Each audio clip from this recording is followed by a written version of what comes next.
जय श्री कृष्ण। आप सभी को वैशाख की बड़ी चौथ की ढेरों शुभकामनाएं। प्रिय दर्शकों, आज के इस वीडियो में हम विशेष रूप से बात करेंगे कि वैशाख माह की जो चतुर्थी है, वैशाख की चौथ जिसे बड़ी चौथ कहा जाता है, उसका व्रत आपको कब करना है, कैसे पूजन करना चाहिए और कैसे इस चतुर्थी का व्रत करना चाहिए, यह चतुर्थी किस लिए की जाती है, इसकी महिमा क्या है और क्यों इसे चौथ कहा जाता है, इसको इतना महत्व क्यों दिया जाता है। इस प्रकार से संपूर्ण जानकारी आने वाली वैशाख चौथ या कहीं वैशाख संकष्टी चतुर्थी के विषय में आपको इस वीडियो में प्रदान की जाएगी। आपसे निवेदन है कि वीडियो यदि थोड़ा सा भी उपयोगी लगे तो कृपया एक बार लाइक अवश्य कर दीजिएगा। भगवान गणेश की कृपा प्राप्त करने के लिए, अपने व्रत की सफलता के लिए कमेंट बॉक्स में अवश्य लिखिएगा जय श्री गणेश या ओम गं गणपतये नमः। आप देख रहे हैं सनातन धर्म का, संसार ज्योतिष संस्थान का प्रतिष्ठित यूट्यूब चैनल सनातन धर्म का संसार धार्मिक। हम यहां सभी व्रत और त्योहारों की सही शास्त्रीय जानकारी प्रदान करते हैं। ज्योतिष शास्त्र और पंचांग के आधार पर आपको बताते हैं कौन सी तिथि कब है, व्रत आदि कब करना है, क्या विधि, क्या नियम और क्या गलती नहीं करनी है। यदि आप सभी व्रत और त्योहारों की सही शास्त्रीय जानकारी पाते रहना चाहते हैं तो चैनल को सब्सक्राइब कीजिए और बेल आइकॉन को प्रेस कीजिए। जब आप सब्सक्राइब का बटन दबाएंगे तो वहां एक घंटी का निशान बना हुआ आएगा, उसको अवश्य दबाइएगा, तभी आपको हमारे सारे वीडियो प्राप्त होंगे, अन्यथा आपसे जानकारी छूट जाएगी। प्रिय दर्शकों, आइए अब जानकारी आरंभ करते हैं। बात करते हैं आने वाली चतुर्थी वैशाख की चौथ की। प्रिय दर्शकों, यूं तो चतुर्थी प्रति माह की जाती है, प्रतिपक्ष की जाती है, परंतु कुछ चौथ ऐसी होती है जिनका अधिक महत्व है। शास्त्र कहते हैं कि 12 महीने की 12 चौथ करने चाहिए, 12 न करें तो 8 करें और 8 न करें तो 4 तो करें ही करें। अर्थात सभी माताओं बहनों के लिए 4 चौथ के व्रत अनिवार्य रूप से कहे गए हैं। 4 चौथ को ही बड़ी चौथ कहते हैं। इन्हीं में से एक चतुर्थी आती है वैशाख की। अब आज के समय में 4 में से घट के वो 2 हो गए हैं। 2 कौन कौन से? एक जो कार्तिक आश्विन में आती है जिसे हम करवा चौथ के नाम से जानते हैं, और दूसरी जो माघी चौथ जिसे हम सकट चौथ के नाम से भी जानते हैं। ये 2 चतुर्थी हैं जो अधिकतर लोग करते हैं, परंतु आज भी ये प्रासंगिक है कि हमें 4 चौथ, 4 जो बड़े महीने हैं उनको करना चाहिए। चतुर्थी देती क्या है? चतुर्थी का व्रत संतान की लंबी आयु के लिए किया जाता है, संतान के अच्छे वैभव, अच्छे करियर के लिए किया जाता है कि उसका सौभाग्य जागृत हो। भगवान गणेश घर में रिद्धि सिद्धि दे, धन दे, संपत्ति दे, सफलता दे, सुखी जीवन दे, वैवाहिक जीवन दे। और चतुर्थी का व्रत अपने पति की लंबी आयु के लिए किया जाता है, अच्छे उत्तम वैवाहिक जीवन के लिए किया जाता है, अच्छे दाम्पत्य जीवन के लिए किया जाता है, प्रेम और सौहार्द के लिए किया जाता है। इस प्रकार से ये चतुर्थी का जो व्रत होता है ये आपके जीवन को सुखों से भर देता है। भगवान गणेश जो है रिद्धि सिद्धि के दाता है, और जहां रिद्धि और सिद्धि रहती है वहां हमेशा लक्ष्मी विराजमान रहती है, और जहां लक्ष्मी विराजमान रहती है वहां सुख संपत्ति आती है, क्योंकि रिद्धि सिद्धि सुख संपत्ति सब देके आती है। इसीलिए गणेश जी का पूजन बड़ा कल्याणकारी कहा गया है, और इसीलिए चतुर्थियां हैं, इनमें भी 4 बड़ी हैं, इनके व्रत आपको करने चाहिए। प्रश्न उठता है कि कैसे किया जाता है व्रत, इसकी विधि क्या है, नियम क्या है? तो प्रिय दर्शकों, चतुर्थी वाले दिन समय से आपको उठना चाहिए। प्रयास कीजिए सूर्योदय से पहले उठ जाए। और वैसे भी ये वैशाख का महीना है, वैशाख के महीने में तो वैशाख नहाना चाहिए। वैशाख में सूर्योदय से पहले नहाने का बहुत अनुपम फल है।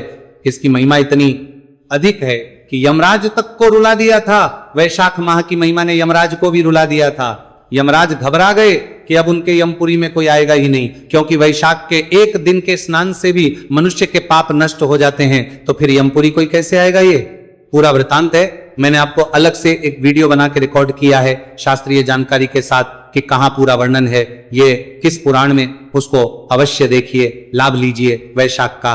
तो प्रिय दर्शकों, स्नान कीजिए, सुबह उठ के स्नान आदि करके स्वच्छ वस्त्र धारण करके और व्रत पूजन का संकल्प कीजिए। इसमें गणेश का पूजन आप सुबह सुबह कर सकते हैं और सायंकाल को भी कर सकते हैं। ये अपनी मान्यताओं पर भी आधारित है और आप अपनी सुविधा अनुसार भी कर सकते हैं। बहुत सारे प्रांतों में, अगर मैं गांव देहात की बात करूं, रूरल की बात करूं, तो सायंकाल को इसमें चौथा माता पूजी जाती है। वो भी बताऊंगा कि कैसे पूजी जाती है। जानते हैं कि गणेश जी का पूजन सुबह कैसे आपको करना चाहिए। सबसे गणेश जी अगर आपके मंदिर में विराजमान है तो वहां रहने दीजिए, अन्यथा उनको स्थापित करने के लिए एक चौकी लीजिएगा। चौकी पर बिछाने के लिए लाल रंग का वस्त्र, पूजा के लिए क्या चाहिए, रोली, मौली, पान, सुपारी, लौंग, इलायची, धूप, दीप, नैवेद्य, पुष्प, इत्र, जनेऊ, ये सभी सामग्री को आप लीजिए। इसमें से इत्र ना मिले तो कोई बात नहीं, तांबुल भी ना मिले तो कोई बात नहीं, और जनेऊ भी ना मिले तो कोई बात नहीं, और ये मिल जाए तो बहुत अच्छी बात है। ये एकत्र कीजिए, एक लोटा लीजिए तांबे का, उसको अच्छे से मांजिए, पहले उसमें गंगा जल भरिए, फिर शुद्ध जल भरिए, सारी सामग्री लेके, और जो भी आपके यहाँ पूजा का उचित स्थान है जहां बैठ के आप पूजन करते हैं वहां आसन लगा के बैठ जाइए। पूर्व दिशा की ओर मुख करके या उत्तर दिशा की ओर मुख करके लोटे में जो जल लिया है ना, उस जल की छींटे दीजिए उस सामग्री पर और उस स्थान पर जहां बैठ के आपने पूजन करना है, इससे वो स्थान पवित्र हो जाएगा, शुद्ध हो जाएगा।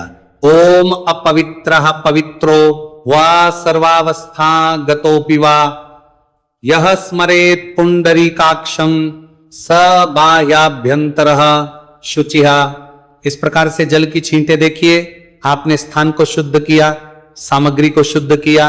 अब आप चौकी लगाइए, चौकी पर लाल वस्त्र बिछाइए, गणेश जी महाराज को विराजमान कीजिए, उनके सामने घी का दिया, धूप रखिए।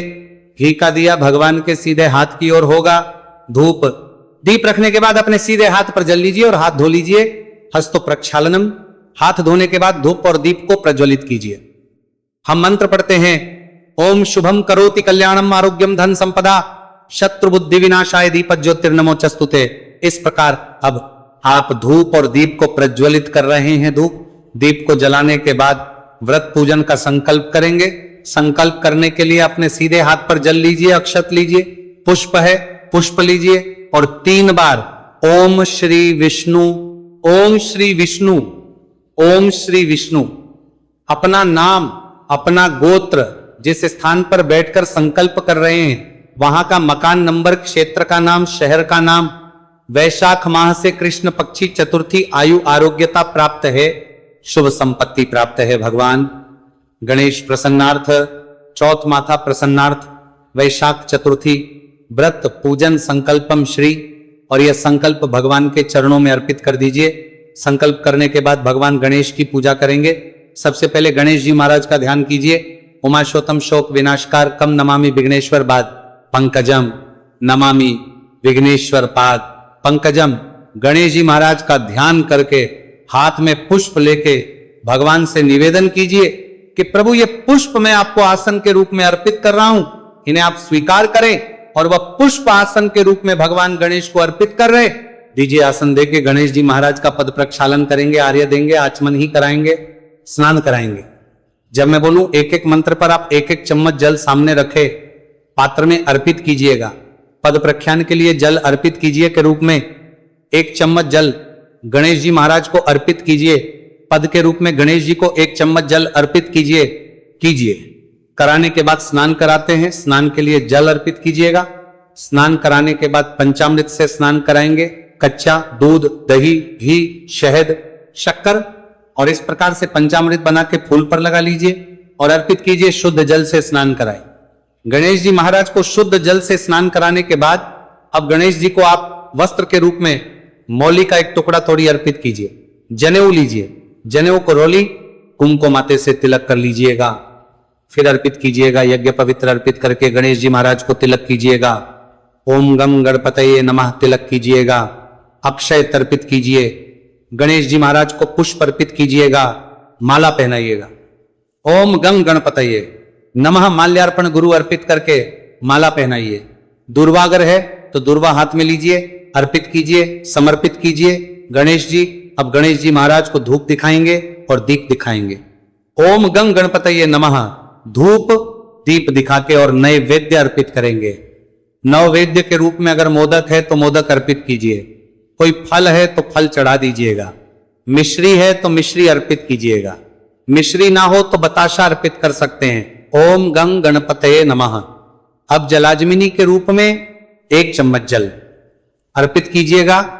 ओम गंग गणपतये नमः तांबुल अर्पित करेंगे। तांबुल के लिए 1 पान का पत्ता लीजिए, उस पे 2 लौंग 2 इलायची और 1 सुपारी रखिए। वह गणेश जी महाराज को निवेदन कीजिए। जो भी आपकी कोई इच्छा है वह बोलते हुए यह पान का बीड़ा अर्पित कीजिए। गणेश जी महाराज को शुभ दक्षिणा और जो भी कुछ दक्षिणा के रूप में आप अर्पित करना चाहते हैं गणेश जी को, वह दक्षिणा के रूप में चढ़ाइए और हाथ जोड़कर नमस्कार कीजिए। इस प्रकार से आपने पूजन किया।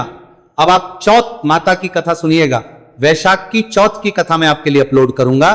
बड़ी कल्याणकारी कथा है, कथा सुनिए।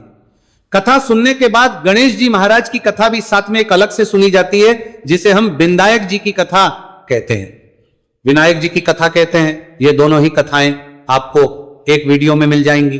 कथा सुन के फिर गणेश जी की आरती करेंगे। आरती करने के बाद नियम अनुसार दिन को व्यतीत कीजिए। किसी के प्रति वैर भाव ना रखिए। शांत चित्र से दिन व्यतीत कीजिए। किसी के साथ अपशब्दों का प्रयोग ना कीजिए। कथा जब आप सुन रहे हैं ना, तो लोटा जल का सामने रखा होगा, हाथ में आपने कुछ अक्षत लेने हैं, चावल लेने हैं या गेहूं लेने। कथा सुनने के बाद उसमें से कुछ गेहूं या चावल लोटे में डाल देने। बाकी आप अपने जो भी आपने वस्त्र पहने हैं उसके पल्लू में बांध लीजिए। अगर चुन्नी है तो चुन्नी और साड़ी है तो साड़ी के पल्लू में दो। अभी यहाँ पे प्रथाएं चलती हैं कि सुबह आपने कथा सुनी है तो कुछ प्रांतों में सुबह कथा सुन के जल सूर्य को दे दिया जाता है और शाम को चौथ माता की पूजा करके फिर अलग से लोटे से जल चंद्रमा को दिया जाता है। और कुछ प्रांतों में इसी जल को संभाल के रखा जाता है और शाम को चंद्रमा को जल दिया जाता है। ये आप अपनी प्रथा के अनुसार कर सकते हैं। इस प्रकार से सुबह की पूजा हो गई, आपकी कथा आदि हो गई आपकी। अब सायंकाल को चौथ माता की पूजा की जाती है। इसमें एक मानव आकृति बनाई जाती है। दीवार पर कहीं भी चित्र वो बनाया जाता है। एक और उसको भोग अर्पित किया जाता है। अग्नि पर भोग लगाया जाता है। चौथ माता के सामने बैठ के फिर कथा की जाती है। और तदोपरांत चंद्रमा उदय हो चुका होता है तो चंद्रमा को अर्घ्य देकर व्रत को खोल लिया जाता है। यही नियम है चतुर्थी व्रत का और यही उत्तम नियम है। आपने सुबह गणेश पूजन कर लिया है। आपके यहाँ चौथ माता की पूजा शाम को नहीं होती है तो बहुत उत्तम है, कोई दोष नहीं है उसमें। ये प्रथाओं पर आधारित है। क्या है कि पहले बहुत सारे प्रांतों में, बहुत सारे कबीरों में आरंभ में देवी पूजी जाती थी तो देवी के रूप में चौथ माता को पूजा जाता था। तो आप गणेश जी की पूजा अगर सुबह कर लेते हैं ना, आपके यहाँ इस प्रकार से पूजा नहीं होती है तो वह भी श्रेष्ठ करें, उसमें कोई दोष नहीं है। इस प्रकार से आप गणेश जी का पूजन करें। यही गणेश जी का पूजन आप सायंकाल को भी कर सकते हैं अगर सुबह नहीं करें तो। और बहुत सारे लोग शाम को करते भी हैं तो उसमें भी कोई दोष नहीं है, श्रेष्ठ है। अब बात करेंगे कि यह व्रत आपने करना कब है। प्रिय दर्शकों, इस वर्ष वैशाख कृष्ण चतुर्थी जो है वो शुरू होगी 5 अप्रैल को सुबह 11:59 पर और 6 अप्रैल को दोपहर को 2:10 पर यह समाप्त हो जाएगी। ऐसे में बदिया तिथि मान के अनुसार चतुर्थी है 6 अप्रैल को, परंतु चौथ का जो व्रत है ना वो चंद्रमा के अर्घ्य देकर खोला जाता है। इसीलिए जो चतुर्थी का व्रत है, बड़ी चौथ का व्रत है, यह किया जाएगा 5 अप्रैल को। अब इसमें एक बात बता दूं कि हां, इस दिन भद्रा लगेगी, लेकिन इस भद्रा से डरने की आवश्यकता नहीं है, क्योंकि इस भद्रा का जो प्रभाव है ना वो इस संकष्टी चतुर्थी के व्रत पर नहीं पड़ता है। तो शाम को आप विधि विधान से चंद्रमा को अर्घ्य दीजिए, लोटे में जल लीजिए। जिस लोटे को जल भर के आपने कथा सुनी है उसी से आप अर्घ्य देंगे। चंद्रमा को मंत्र बोलेंगे, ओम श्रा श्री श्रौ सह चंद्रमसे नमः। जो भी आपने पकवान बनाए हो उसे चंद्रमा को भोग अर्पित कीजिए, अक्षत अर्पित कीजिए और जल अर्पित करके परिक्रमा करके चंद्रमा की पूजा कीजिए और फिर आप व्रत को पूर्ण कीजिए। इस प्रकार से आप इस व्रत को करेंगे। पूजा के लिए शुभ मुहूर्त रहेगा 5 अप्रैल को सुबह 7:41 से और 12:24 तक, क्योंकि विशाखा नक्षत्र रहेगा। बहुत ही कल्याणकारी है, ये लाभ और उन्नति मुहूर्त है। इसकी हम बात करें तो सुबह 9:15 से और 10:50 तक ये रहेगा। वहीं अमृत योग जो होता वो 10:50 से और 12:24 तक रहे। वैशाख संकष्टी चतुर्थी या ये कहें कि वैशाख की बड़ी चौथ के दिन जो चंद्रमा का उदय रहेगा वो रात को 9:58 पर होगा। ये दिल्ली के अनुसार मैंने समय बताया है। यदि आप अपने क्षेत्र के अनुसार जानना चाहते हैं, अपने शहर का समय जानना चाहते हैं तो कमेंट बॉक्स में लिख के पूछ लीजिएगा। भगवान गणेश आपका व्रत सफल करें। जय श्री गणेश।